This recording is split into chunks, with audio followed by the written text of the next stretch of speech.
Okay, I don't really know how to summarize this.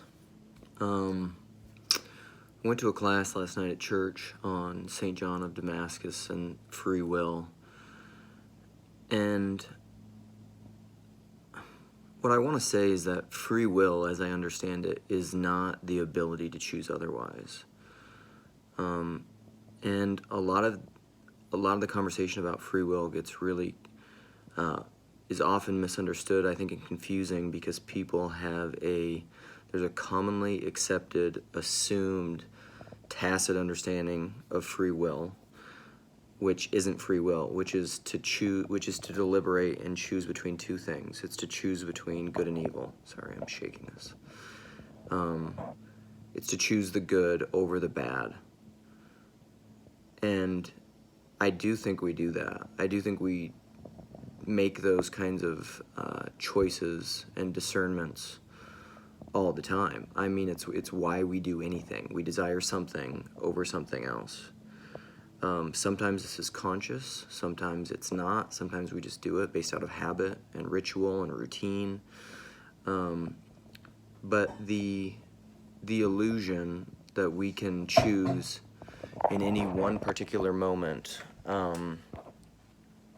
like a coin flip, I can choose this or I can choose that, is an illusion. And part of that is because Rupert Sheldrake, I think, talks about this, and even scientific studies related to it in his book, The Science Delusion, is that your prefrontal cortex, where you're doing your conscious, focal, paying attention thinking, is happening after you've already made decisions, actually, because the decision-making process actually happens before you're aware of it. And we know this due to a lot of things. I mean, I can't just point you to the studies, and then you cognitively, retroactively map that over the decision that you made so that you think that you're making things, but you're actually making the decision microseconds before you're even aware you've made the decision. And part of that is because we're formed by habits and instincts and things. And so really, Jordan Peterson talks about this really well. I'll try to put this in the video if I post it. But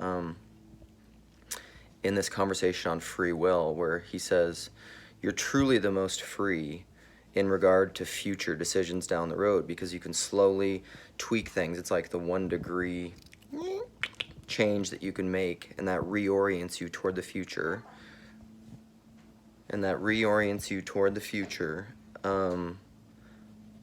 So that you can, so that in the future, when you make a decision, it will be different. But you only have that power in the future. You don't have that power right now. I pick up this cup.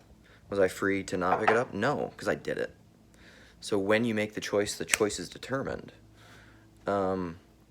I could not do it, but like that's the false assumption of libertarian freedom, that I could do this or not this. Because freedom is really, freedom like anything, everything is a relationship. So it's a balance between its opposite or its pole. And so freedom and constraint. Freedom involves constraint. It has to. It's a Hegelian reality. And so, and the last piece I'd throw in is I love Maximus. I love Maximus's distinction between gnomic and natural wills. And that's something I tried to say last night at my church group, is that according to Maximus, and I would say this is true, Maximus didn't have a gnomic will, or Christ did not have a gnomic will. He wasn't deliberating between good and evil. He was not falling into the pattern of Adam and Eve seeking to know good and evil. He wanted to obey God. He wanted to live his life of faith, which is something Abraham did too, I would argue, because Abraham was a man of faith. He wasn't seeking to rely on his own understanding and his own judgment of what is right and wrong, but to trust God, which can seem like a very radical, scary thing. But the true knowledge of good and evil, I think, is beyond, it is and is not beyond your capacity to know. Yes, you have to discern. Yes, you have to make decisions.